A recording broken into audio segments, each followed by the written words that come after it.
No, Tribulation Trump said, going back 1 month ago, he said that when the first 15 cases were reported up in Washington State at that nursing home, he said there were 15 people, and said 8 of those are going to be released from the hospital, and the next thing you know, we only have 1 or 2 people left, and it's all over. We got this under control. We're doing a great job. We're doing a great job.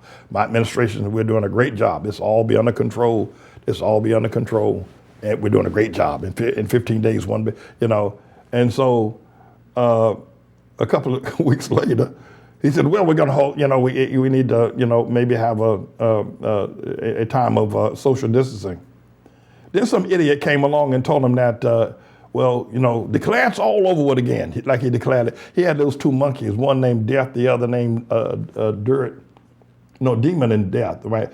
Those 2 monkeys, I call them Diamond and Silk. One's named, actually I named them Death, one named Demon, the other named Death. They call themselves Diamond and Silk, those 2 monkeys, right? I said, Pastor Manning, why you call them monkeys? Because I want to get your attention. You don't like it? So one named Demon, the other named Death, right? I call them the 2 monkeys.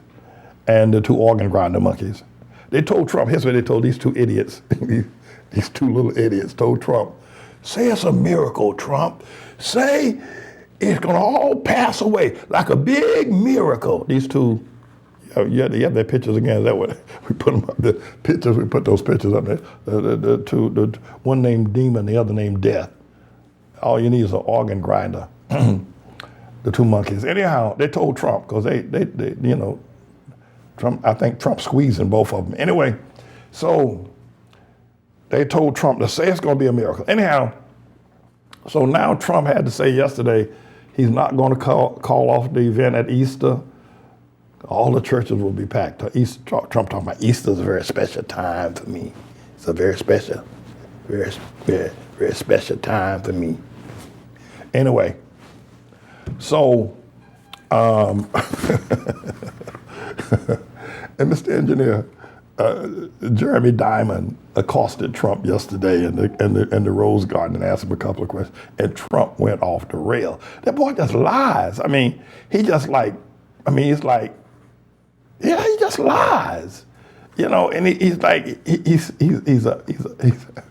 Wall Street must be having a good time with that boy, and the powers that be are jerking that boy's chain. All right, the other thing, keep in mind, Trump has to stay in power as long as because the moment that boy, where's Rudy Giuliani, by the way? Where's Giuliani? The moment Trump's presidency over with, that boy gonna be so far up under the jailhouse that Al Capone won't be able to find him. Anyway, Mr. Engineer, roll that segment from yesterday. Wolf, I've been covering President Trump for about 5 years now, going from the beginning of his campaign through now. And so often it is the president's own words that sometimes when they are thrown back at him seem to get under his skin. And it's simply because sometimes the president perhaps regrets what he said or thinks it's being twisted in a way or used against him. But ultimately, those are his words. And let me play you the words that I asked the president about. These are comments that he made on Friday when he was talking about governors of states needing to be more appreciative towards him and towards his administration. Listen. I think they should be appreciative because you know what? When they're not appreciative to me, they're not appreciative to the Army Corps, they're not appreciative to FEMA. It's not right. These people are incredible. They're working 24 hours a day. Mike Pence, I don't think he sleeps anymore. These are people that should be appreciated. He calls all the governors. I tell him, I'm a different type of person. I say, Mike, don't call the governor of Washington. You're wasting your time with him. Don't call the woman in Michigan. Well, it doesn't make any difference what happens. Call the governor of Washington. No, you know what I say? Don't call him. If they don't treat you right, I don't call. And those words, if they don't treat you right, I don't call. Those were the very words that I asked the president about just a little bit ago. Listen. I'd also like to ask you about some comments you made on Friday. You were talking about governors of different states, and you said, I want them to be appreciative. You also said, if they don't treat you right, I don't call. These are direct quotes, sir. Excuse me. Ready? Excuse me. Take a look at what I said.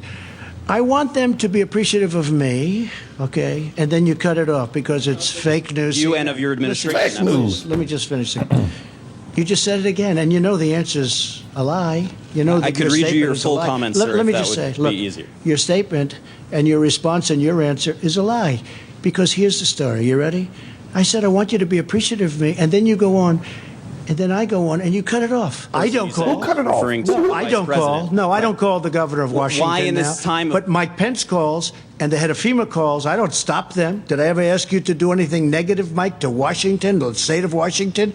Michigan, I love that state. That's one of my favorite places in the whole world, Michigan. And I'm so proud of what's happened with the auto industry. It's coming back to Michigan. No, I don't have to call because I'm probably better off not.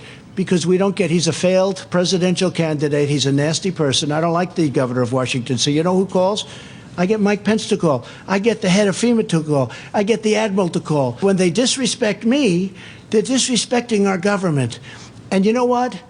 I don't mind if I'm disrespected, but they can't disrespect the Army Corps of Engineers and FEMA. Okay. Why is the lack of appreciation? Please go ahead. Something that's important in the midst I want them to appreciate the incredible job we're doing. We are doing a job the likes of which has never been done before.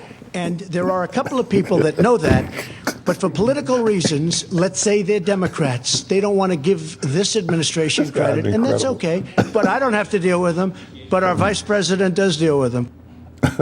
And you can hear at the end there, Wolf, it appears that the White House actually cut off my microphone so you weren't able to hear the sound. But I was just pressing the president once again about in a time of a public health crisis where we have seen in the past 2 days the number of deaths in the United States double to more than 2,000. And we are now looking at modeling that is talking about perhaps death tolls as high as 100,000, 200,000.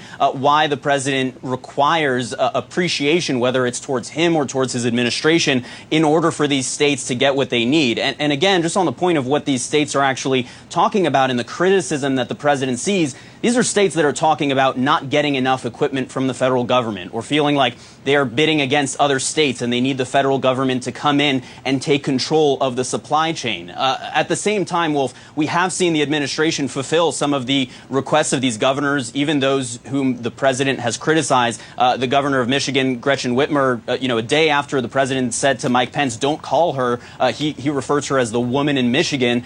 Vice President Mike Pence actually spoke with Gretchen Whitmer the next day over the phone and talked to her about the delivery of 112,000 N95 respirators that were going to be headed to the state. So there is at times a disconnect between what the president says and what his administration actually does. But again, there are still so many legitimate concerns that many of these governors have. And clearly the president doesn't appreciate them because he doesn't appreciate anything that's even mildly critical of his performance or that reflects poorly on him.